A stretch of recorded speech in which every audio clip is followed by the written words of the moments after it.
This video will help you to understand what a ureteral stent is, what to expect after it is placed, and what you can do to help your recovery. First, let us review some information about your body and why a stent may be needed.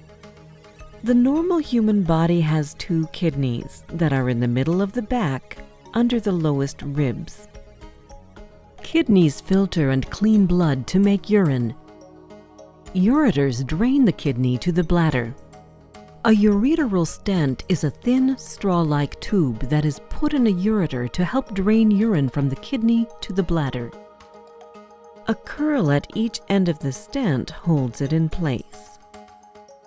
Stents are most commonly used to treat blockages, especially from kidney stones. If a kidney does not drain, it can become damaged. Stents are also placed after surgery involving the ureter to allow it to heal. A stent may be needed for weeks, even months, depending on why it was placed. Ask your urologist what the plan is for your stent. Sometimes a string is attached to the end of the stent to make it easier to remove. If you can feel a string, leave it alone. Do not pull it. If the stent is accidentally pulled out too soon or pulled out of position, you may need another procedure to put a new stent in. After a stent is placed, you will see red color from blood in your urine, even tiny clumps. You will have some pain in your side and back called flank pain. Some patients have more pain than others. This pain is mostly caused by spasms or cramping of the ureter and bladder. It can be worse when you try to urinate.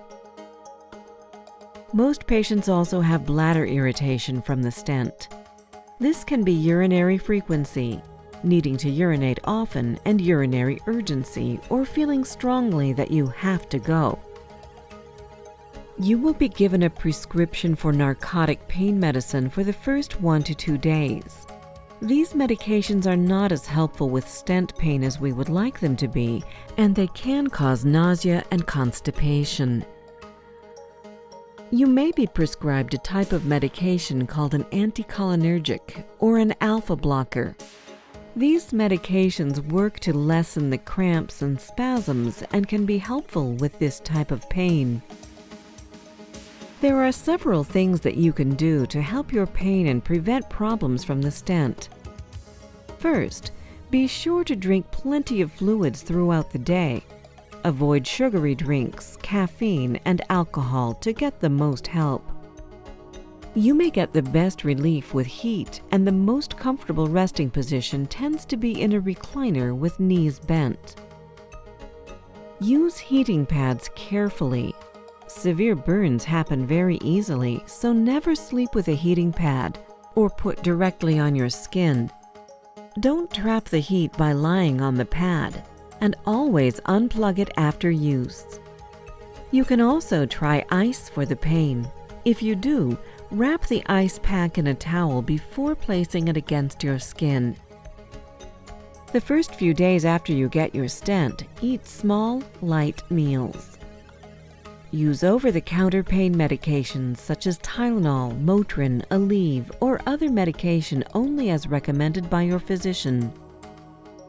Constipation is a very common side effect of the stent and from the anesthesia and pain medication. To keep your stool soft, drink plenty of fluids throughout the day, at least 2 liters, which is about 1/2 gallon or 8 cups of liquid. This will also help to clear the blood from your urine. It is best if you have at least 1 bowel movement a day. If not, then try Miralax, 1 capful mixed in a cup of water once a day. Call your doctor if you have trouble with diarrhea, vomiting, or worsening constipation. Call if you cannot urinate or are constantly leaking because the stent may have moved out of position. Call if you have a fever, back or belly pain that is getting worse, even with heat, rest, and medication. And call to be seen for blood in the urine that is getting worse with large red clots. Hospital admission, medication, or surgery may be needed to fix some problems. Let your doctor know if you go to the hospital or are admitted. You may be able to work and do light exercise while the stent is in place. However, increasing activity may cause more bladder irritation, back pain, and blood in your urine. After your stent procedure, call to schedule a follow-up office visit with the urologist. If you have strings, you may have the stent removed in the office, or the urologist may have you pull the stent out yourself at home when it is time. If your stent does not have strings, or you cannot feel them, it will be removed by your surgeon during a short outpatient procedure. A cystoscope, an instrument that has a light and a lens, is used to see and reach the stent. Numbing medicine is placed on a scope before the surgeon places the scope into your urethra to the bladder to gently pull and remove the stent. If your surgeon tells you to take the stent out at home, it is easy. First, wash and dry your hands. Stand in the shower or over a toilet. Hold both threads of the string, start urinating, and then pull gently. You may feel achiness in your back, but do not stop. Keep pulling until it is all of the way out. After the stent is out, look at it. The stent should be about 10 inches long and have a curl at each end. If it does not, call your doctor. Motrin, Advil, or Aleve can help with back pain or spasm that happens after the stent has been pulled.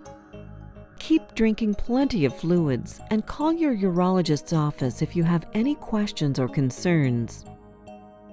For your safety, share a list of your medications, including vitamins and supplements and allergies to medications, including latex and tape, with your urologist before your procedure, and keep your care team informed of any changes. This video is intended as a tool to help you better understand the care instructions that you have been given. It is not intended to replace any specific advice or personal care instructions that you have received from your care team. If you have any questions or problems, please be sure to call or be seen.